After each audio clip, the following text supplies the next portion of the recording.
मेरी आज की कहानी का शीर्षक है घूंघट, एक अनसुनी कहानी। अरे गीता, ओ गीता, सो रही हो क्या अभी तक? गीता की जेठानी जोर जोर से चिल्ला रही थी घर के आंगन में खड़े होकर।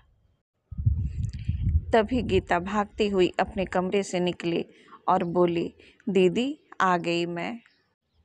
जेठानी बोली, मैंने तुम्हें रात में ही समझाया था कि सुबह को जल्दी उठ जाना, तुम्हारी मुंह दिखाई की रस्म है। मैंने बोला कि दीदी रात को नींद ही नहीं आई, जगह नहीं है और मन में थोड़ा डर था कि सुबह आँख नहीं खुली तो। जेठानी हंसते हुए बोली, गीता मेरी प्यारी देवरानी, जल्दी से घूंघट कर लो, अगर माँ जी आ गई तो हंगामा हो जाएगा। गीता ने जैसे ही घूंघट किया तभी माँ जी वहाँ आ गई और कड़कड़ाती आवाज़ में बोली, चलो अब क्या यहीं गपशप मारती रहोगी तुम दोनों? हमने चलना शुरू ही किया था। तभी माँ जी ने जेठानी के कंधे पर हाथ रखा और बोली, पता है ना कहाँ से जाना है और कैसे जाना है? माँ जी ने बोला कि जब भी कोई बड़ा तुम्हारे सामने खड़ा हो तो हमेशा घूंघट में रहना। जेठानी कुछ बोली ही नहीं, बस अपना सर हिलाकर हाँ बोल दिया। मैंने भी बस अपना सर हाँ में हिलाया। माँ जी के जाने के बाद मैंने पूछा, दीदी आप तो स्कॉलर हो और इन सब चीज़ों को कैसे निभाती हो? जेठानी मुस्कुराई और बोली कि मैं थारे जेठ से बहुत प्यार करती हूँ, इसलिए अभी तक चुपचाप सब चीज़ें निभा रही हूँ। मैं कुछ नहीं बोली और चुपचाप जेठानी के साथ घर के बाहर वाले कमरे में जाकर बैठे। वहाँ पर एक पड़ोस की आंटी जी बैठी थीं। वो बोली कि यह कैसी बहू आई है, ससुर के सामने यहाँ बैठी है। मुझे कुछ समझ नहीं आया मतलब। तभी जेठानी बोली कि आंटी जी अभी नई बहू है, यहाँ के रीति रिवाज सीखने में थोड़ा समय लगेगा।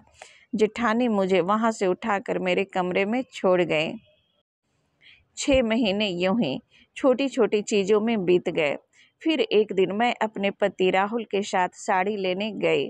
राहुल का फ़ोन आया और वो दुकान से बाहर बात करने चला गया। साड़ी की दुकान पर मैं बेधड़क होकर साड़ियाँ देख रही थी। तभी साथ में बैठे हुए अंकल जी खांसे। मैंने साड़ी वाले भैया से बोला, भैया इन अंकल जी को पानी दे दो, बहुत खांसी हो रही है इन्हें। अंकल जी भड़क उठे और बोले, क्या बदतमीज लड़की है, इसे कुछ शर्म लिहाज है या नहीं? दुकान पर हंगामा देख राहुल बाहर से भागकर अंदर आया और अंदर आते ही अंकल जी से बोला, मामा जी आप यहाँ? मैं घबरा के दुकान से बाहर निकल आई, एक लंबा घूंघट करके गाड़ी में बैठ गई। राहुल बाहर आया और गाड़ी में बैठकर गाड़ी बहुत तेज चलाने लगा।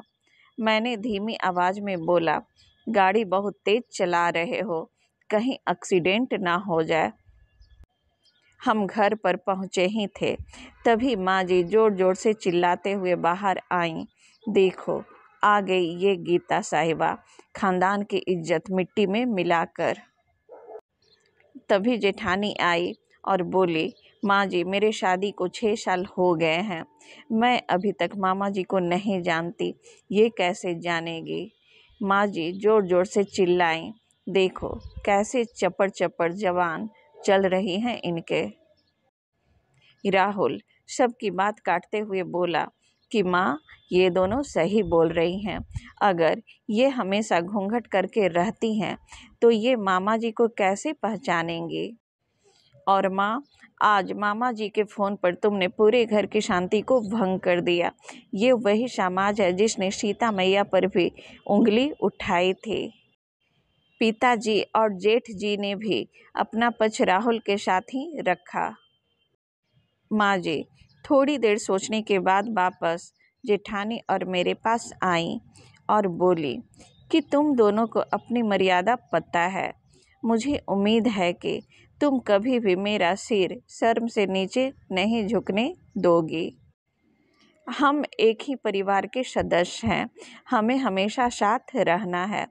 अच्छा वक्त हो या बुरा वक्त, हर सदस्य को अपनी मर्यादा पता है। माँ जी ने मुझे और जेठानी को गले लगा लिया। इसी के साथ मेरा आज का कहानी समाप्त होता है। मेरा आज का कहानी कैसा लगा प्लीज़ कमेंट करके बताएं। यदि मेरा कहानी आपको अच्छा लगे तो लाइक, शेयर और सब्सक्राइब कीजिएगा। हम लोग फिर मिलेंगे नए वीडियो में। तब तक के लिए नमस्कार।